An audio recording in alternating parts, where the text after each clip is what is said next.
मैं इस वक्त इसराइल के इश्तोल इलाके में उस जगह पर हूं जहां पर ईरान की तरफ से दागे गए मिसाइल की वजह से तबाही हुई है। कई घर यहां पे बर्बाद हुए हैं। मैं एक घर के अंदर जाने की कोशिश करूंगा और आपको दिखाऊंगा कि घरों के अंदर का यहां पे क्या हाल है। जहां पर ईरान की तरफ से मिसाइल दागे जाते हैं वहां पे किस तरीके का हाल हो जाता है वो मैं दिखाने की कोशिश करूंगा। ये एक घर है जो पूरी तरह से बर्बाद हुआ है। इसी तरीके से सैकड़ों घर यहाँ पे ऐसे हैं जो ईरान की तरफ से दागे गए मिसाइल्स की वजह से तबाह हो चुके हैं। कई इलाके यहाँ पे तबाह हो चुके हैं। तो अभी हम आपको दिखाएंगे घरों के अंदर का हाल। यहाँ पर लगातार जो ईरान की तरफ से अटैक्स किए जा रहे हैं, अब एक तरफ से हिजबुल्लाह की तरफ से अटैक किए जा रहे हैं, वो नॉर्थ इसराइल पर ज़्यादा हमले कर रहे हैं और साथ ही अब हूटी भी सामने आ गए। हूटी की तरफ से भी अब हमलों का सिलसिला शुरू किया गया है, क्योंकि अब एक महीना लगभग हो गया अब इस जंग को चलते हुए, लेकिन अभी तक हूटी की तरफ से कोई हमला नहीं किया गया था। यमन की तरफ से मिसाइल और ड्रोन्स नहीं आते थे, लेकिन अब देख पा रहे हैं हम कि अभी तक कई अटैक्स जो हैं अब हुटीज़ की तरफ से भी किए गए। एक ड्रोन अटैक किया गया, हालांकि इजरायली फोर्सेस का दावा है कि उसको जो है इंटरसेप्ट किया गया, लेकिन अटैक्स का सिलसिला वहाँ यमन की तरफ से भी शुरू हुए हैं। ख़ासतौर से यमन की तरफ से जो अटैक किए जा रहे हैं वो साउथ इसराइल पे किए जा रहे हैं। जो हिजबुल्लाह की तरफ से अटैक किए जा रहे हैं वो नॉर्थ इसराइल में किए जा रहे हैं। और ईरान की तरफ से पूरे इसराइल पे अटैक्स का सिलसिला जारी है। जगह जगह पे ये हालात अब हमको देखने को मिल रहे हैं, चाहे वो डिमोना का एरिया हो, अराद का एरिया हो, या बेत शेमिश का एरिया हो, बीर शेवा का एरिया हो, टेल अवीव के एरियाज़ हों, वहाँ पर इसी तरीके के हालात हम देख पा रहे हैं। और मैं आपको दिखाने की कोशिश करूंगा कि इस घर के साथ साथ जो है बाकी एरियाज में क्या तबाही हुई है। और न्यूज़ 18 इंडिया की टीम लगातार युद्ध क्षेत्र में है, रियल ग्राउंड जीरो पर, और दिखा रहे हैं वो जगह जहां पर ईरान की तरफ से दागे गए बैलिस्टिक मिसाइल्स की वजह से तबाही हो जाती है। हम हर उस स्पॉट पे जाने की कोशिश करते हैं जहां पे ईरान की तरफ से जो मिसाइल अटैक किया जाता है, जो यहाँ पे तबाही होती है, या हिजबुल्लाह की तरफ से जो अटैक्स का सिलसिला जारी है।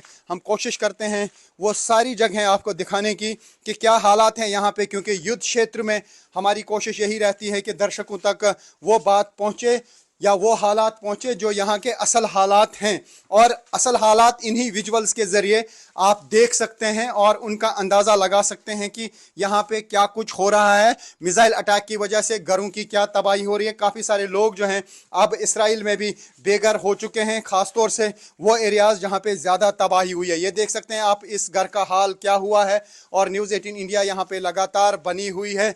एक महीना हो चुका है और जंग का सिलसिला अभी रुकने का नाम नहीं ले रहा है। जंग के हालात बने हुए हैं। पूरा मिडल ईस्ट जो है इस वक्त जंग की लपेट में है। और ये हम आपको दिखा रहे हैं वो विजुअल्स जो यहाँ पे इसराइल के हालात हुए हैं ईरान की तरफ से दागे गए मिसाइल्स की वजह से। यहाँ पे इन घरों में सब कुछ बर्बाद हो जाता है, सब कुछ तबाह हो जाता है।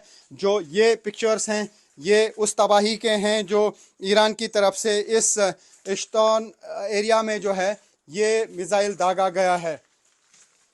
तो ये आप देख सकते हैं कि यहाँ पे हर चीज़ जो है वो तबाह हो जाती है जो हम यहाँ से देख पा रहे हैं। तो न्यूज़ 18 इंडिया की टीम लगातार ग्राउंड जीरो पे बनी हुई है। अभी भी लगातार जो है अटैक्स किए जा रहे हैं। हालांकि ईरान पर भी इजरायली फोर्सेस और यूएस फोर्सेस मिलकर हमले कर रहे हैं।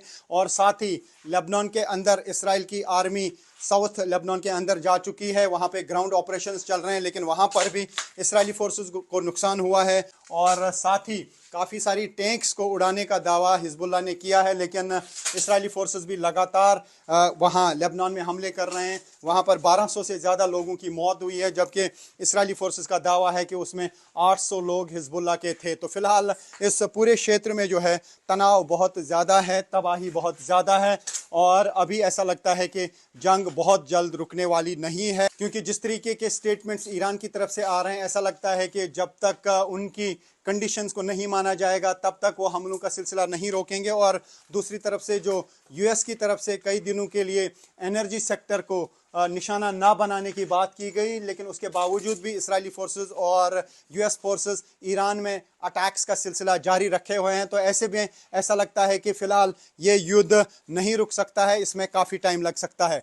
मैं इस वक्त इसराइल के उस इलाके में हूं जहां पे एक मिसाइल अटैक हुआ है, लेकिन मैं आपको दिखाऊंगा मिसाइल अटैक काफ़ी दूर हुआ है, लेकिन इर्द गिर्द मैं दिखाने की कोशिश करूंगा आपको कि कहां कहां तक इम्पैक्ट पहुंचा है। यानी जो मिसाइल अटैक किया जाता है उसकी वजह से इर्द गिर्द क्या तबाही हो जाती है, मैं यहाँ पे आपको दिखाने की कोशिश करूंगा। तो ये जो आप गाड़ियां देख रहे हैं ये उस स्पॉट से काफ़ी दूर हैं जहां पे ईरान की तरफ से दागा गया बैलिस्टिक मिसाइल फटा, और ये आप देख सकते हैं कि ये काफ़ी दूरी पे इन गाड़ियों का क्या हाल हुआ है। तो ये आप देख सकते हैं कि ये गाड़ियों का यहाँ पे क्या हाल हुआ है, उससे आप अंदाज़ा लगा सकते हैं कि किस तरीके की शिद्दत होती है बैलिस्टिक मिसाइल्स की। देखिए ये other side of the road ये गाड़ी है, ये आप देखिए कि यहाँ पर भी तबाही हुई है और दूर दूर तक यहाँ पे तबाही देखने को मिली है, और ये पूरा इलाका जो है मिसाइल अटैक की वजह से तबाह हुआ है। और ये एरिया भी काफ़ी दूर है उस जगह से जहाँ पे मिसाइल अटैक हुआ, वो काफ़ी दूर है, लेकिन ये वाला जो एरिया है आप देखिए कि यहाँ पे क्या हालात हुए हैं, इन घरों की कितनी तबाही हुई है। यहाँ पे इन विजुअल से आप देख सकते हैं काफ़ी दूर वाला इलाका है। एक और घर यहाँ पे आप देखिए कि क्या बर्बादी हुई है मिसाइल अटैक्स की वजह से। यहाँ पे जो लोग रहते थे वो निकल चुके हैं और अभी वो लौट कर नहीं आए हैं। जो भी सामान उन घरों का है वो यहाँ पे बिखरा पड़ा है, क्योंकि ये मिसाइल अटैक रात के दौरान हुआ। और अभी हम यहाँ पे है, यानी न्यूज़ 18 इंडिया की टीम यहाँ रियल ग्राउंड ज़ीरो पे पहुँची है। तो मैं आपको दिखाने की ये कोशिश कर रहा था कि जिस स्पॉट पे मिसाइल अटैक हुआ है उसकी बहुत दूरी पर क्या हाल है। गाड़ियाँ तबाह हो चुकी हैं, प्रॉपर्टी तबाह हो चुकी है, और जहाँ पर मिसाइल अटैक होता है तकरीबन 1 किलोमीटर के एरिया में इम्पैक्ट देखने को मिलता है। और जहाँ गाड़ियाँ होती है उन पे जो मलबा गिरता है या जो शिद्दत होती है, तो ये देखें कि किस तरीके से कांच जो है चकनाचूर हो जाते हैं, गाड़ियाँ जो हैं वो तबाह हो जाती हैं, जो हम यहाँ से देख पा रहे हैं। यहाँ आप देखिए दूर दूर तक जो गाड़ियाँ रखी गई होती हैं उनकी हालत यही होती है, उनकी बर्बादी इस तरीके से हो देखने को मिलती है। हम देख पा रहे हैं कि यहाँ पे बहुत ज़्यादा बर्बादी हुई है यहाँ उन गाड़ियों की जो यहाँ पे रखी गई थी, पार्क की गई थी, और जब अटैक हुआ तो यहाँ पे सब कुछ तबाह हो चुका है। तो इसराइल में जहाँ जहाँ पे भी ईरान की तरफ से दागे गए मिसाइल फटते हैं वहाँ पे दूर दूर तक तबाही हो जाती है। जो कुछ भी इर्द गिर्द होता है, चाहे मकान हो या गाड़ियाँ हों, वो चकनाचूर हो जाते हैं। तकरीबन 1 किलोमीटर के एरिया में अगर डायरेक्ट हिट लगता है मिसाइल का तो 1 किलोमीटर के एरिया में इसी तरीके की तबाही देखने को मिलती है।